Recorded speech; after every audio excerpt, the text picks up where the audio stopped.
oh my god, this movie is gonna bomb. Hey everybody, welcome back to our channel. We are the Movie Couple. I'm Wendy. I'm Dustin. And we're gonna talk about Ghostbusters. Watch, it's not who you gonna call. It's who's gonna answer the call. Wait, what is the new? Who you gonna call? Well, I know, but there's a new one. Ghostbusters, is there? Who's gonna answer the call? That's what it is. Answer the call or something. I don't remember that in the movie. Wow, did I forget already? So you guys, this will be a non-spoilers. If you want a spoiler-filled review, go ahead and hit that thumbs up button so we know you want to see a spoilers, and then we will do that for you, and that will be uploaded if we do it on Thursday evening before you go out to this weekend, before you see the movie. So Dustin and I had the pleasure of going to the screening earlier this week, and we saw the movie. So before we get into the nitty-gritty of the review, what were your anticipation going to this film? Because I know for me, like after seeing the marketing, the TV spots with the Slimer and the female Slimer, my hopes for this film really started to dwindle. And I was like, man, I don't even know. I mean, I really like the cast. I think they're going to be funny, but yeah, I think it's going to be not good.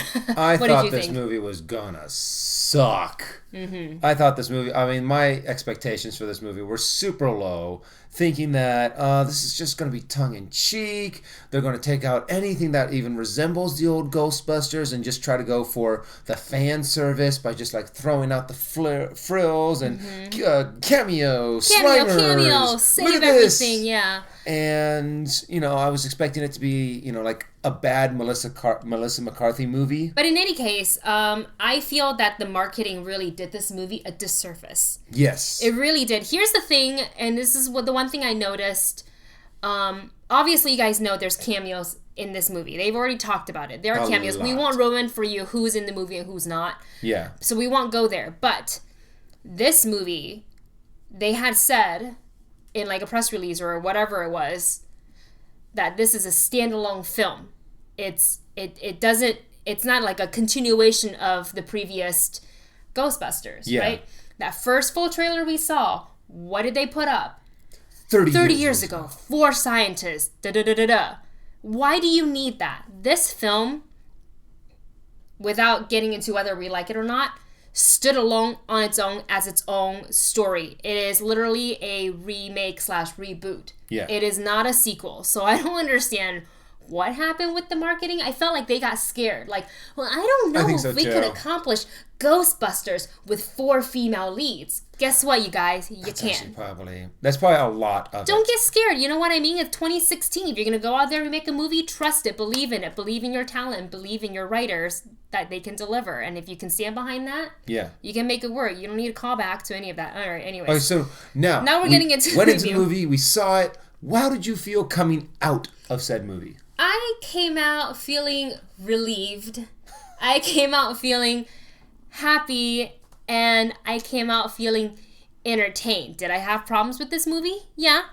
Was it a perfect movie? No. Is it better than the original? No. But did I like it?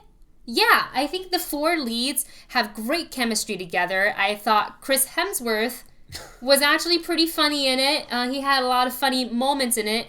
And there were just parts in the film where you just looked at him and you said, man, he's really just enjoying himself. Yeah, you could tell that he was having a lot of fun with this character. Yeah. You know, because he's always used to kind of playing the handsome, suave, you know, god. You could tell that he was just like, he was enjoying being a dumbass. The receptionist. Yeah, and I have to admit, I think I liked it more than most of the other people that I went to go see the movie with. I was the one that was coming out of this movie. Even during the movie, I'm like, hey, this is pretty good. Yeah. And I enjoyed it.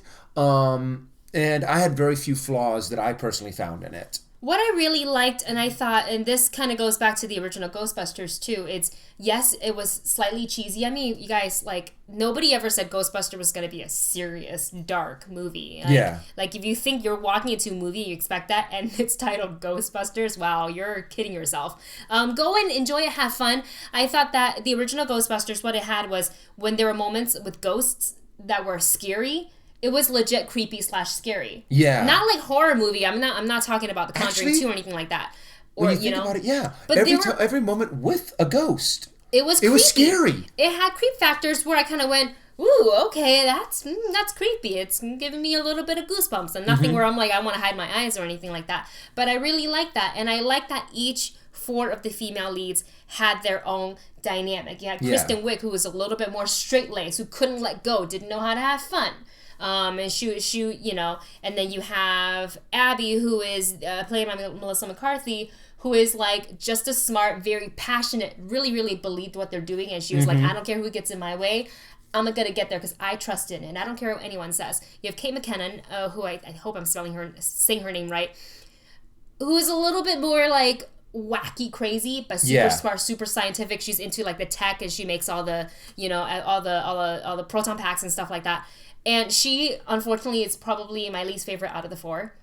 And then you have Leslie Jones. Yeah. You have Leslie Jones, who is, I think she rounded the group well because she was the most real out of all of them. You know, she worked in the subway. And she had the more, like, practical knowledge. Yeah, she had the practical knowledge. And it's not like, I don't want to say, like, people are like, oh, well, they dumbed down her character because she's a commoner. She's not. She really, really rounded out the group well when the group was kind of, like, going haywire, and you know they hit their conflict. She was kind of like, hey guys, get back in here, let's think about this practically, and I love that, and that's why I think the 4 of them worked well together. And what I also liked about, I mean, yeah, everyone rounded each other out. I think one part that I kind of had a flaw with is in the original Ghostbusters, every time there were ghosts, the ghost added that scariness and that creepiness. Yes, you had that creepiness in the movie with this one, but not all of the time. Every now and again they had the ghost and like, okay, let's play a little bit of a joke here or have a little bit of silliness here with the They try to punch that comedy just a little too hard, and that's where my problem with the movie is. It's, yes, you have 4 fantastic comic actresses, and you know a lot of them came from SNL. I know Melissa McCarthy came from The Groundlings, and they're all funny. But just because they're funny comedians doesn't mean they need to be joke.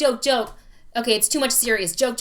It doesn't need to be that. They're funny on their own, whether it was improv or written. And just because I felt like because it was Paul Feig and you have Melissa McCarthy and, you know, all the 4 actresses, it didn't have to be funny at certain moments. And I think when they tried hard at those moments, that's where it took me out of the movie, where it was just like the pacing is great and it's like speed bump because we had to put a joke in there. You didn't have to. The story stood along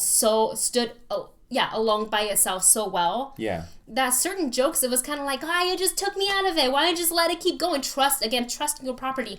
And like, I don't know if that's a director call or that was a studio call. Yeah, and that's the thing. You never know where exactly these calls come from. It really does seem like a lot of the comedy calls, and we already know that they're in there, the cameos, the ton we won't say who. Cameos, and what is it, fan service? There are some moments where the fan service was cool. But I think they just took 1 or 2 steps a little too far. Now, it didn't bother me as much as it bothered some of the other people in the audience that we went to go see it with. It felt like, you know, I felt like I was at the gym and you're hitting that like workout and you just hit that resistant and you're just like, my muscles hurt and I can't take anymore, but here's another cameo for you. And we're going to throw it in just a little bit more. Yeah. Specifically for me, not so much the humans, but the Slimer. Yeah. I get it. Everyone loves Slimer. He's going to sell toys, whatever. From, you know. Oh. He's in there. And when you have the Slimer family, you can sell Slimer, Mama Slimer, Kid Slimer, toys. Yeah, toys. That's what I think. But the thing is, okay, you give us 1 shot of Slimer. Great. I didn't understand the need for the female Slimer. I didn't understand the need to repeatedly show them. Yeah. Because they didn't add to the story. They, in fact, take this great beat they had going from the movie, and I felt that I got taken. Every time I saw it, I was like, all right, get it, Slimer. He was in the old movies.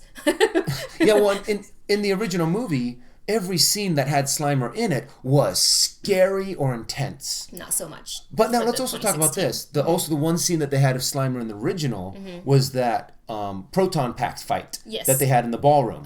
Now, what do you think of the Proton Pack fighting that they had in the new movie? It's a little over the top, but honestly, I bought into it. It was fun. And I enjoyed it. Sometimes, with movies like these, like Ghostbusters, you know, you let yourself go and have fun, especially this is a property that everybody knows, so I was expecting the Proton Packs. and and stuff like that. So they obviously, the climax of the film was the big battle with the ghosts. Yeah. And every character, every lead Ghostbuster had their own like little fighting moments. Mm-hmm. And I probably enjoyed Kate McKinnon's the best. Oh, yeah, when she had the two. Yeah, Schnepp calls it ghost foo in his review. And I thought that was great. And some people may not like it. And no, she wasn't my favorite out of the four. But I was like, yeah, you go, girl. You get it. Like, it made me feel like I was like, yeah, I can go out there and fight ghosts, too. And every time they powered up the Proton Packs, it just made me excited. I was like, yeah, they're gonna fight ghosts. Cool. I really just enjoy certain ghost elements. There's three for me. Like the very beginning of the movie, the one in the theater. Not the big monster. Okay, they already saw this in the trailer, so it's not a spoiler. The one that sits on Leslie Jones' shoulder. That's not what I'm talking about. The scene right before that, it is like straight up creepy. I was like, don't like that. But the example with the dragon on her shoulders that you see in the trailer, that's what I'm talking about. Where you take that comedy a little bit. It's supposed to be a ghost that's creepy and scary. And you're like, and they're like, no, let's turn it into a joke. No, keep it creepy and scary. That's what they're supposed to be. And I think that might actually be the great sum up of this movie, is the fact, do we go scary? Do we go comedy? Do we put cameos? Let's just throw it all in there. And fortunately, it was still a good movie.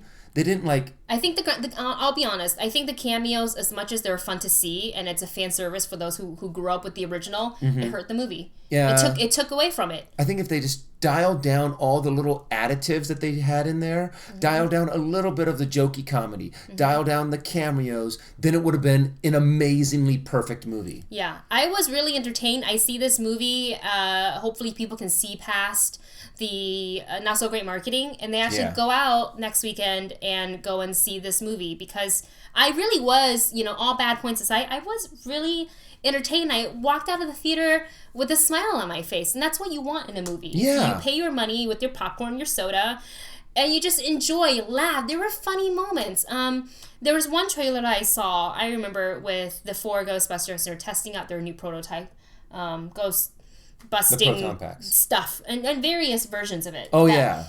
So when I watched that spot by itself, I went, oh my god, this movie is gonna bomb. It is the cheesiest thing I have ever. It's like worse than a Saturday Night Live skit. Yeah. That's what I thought.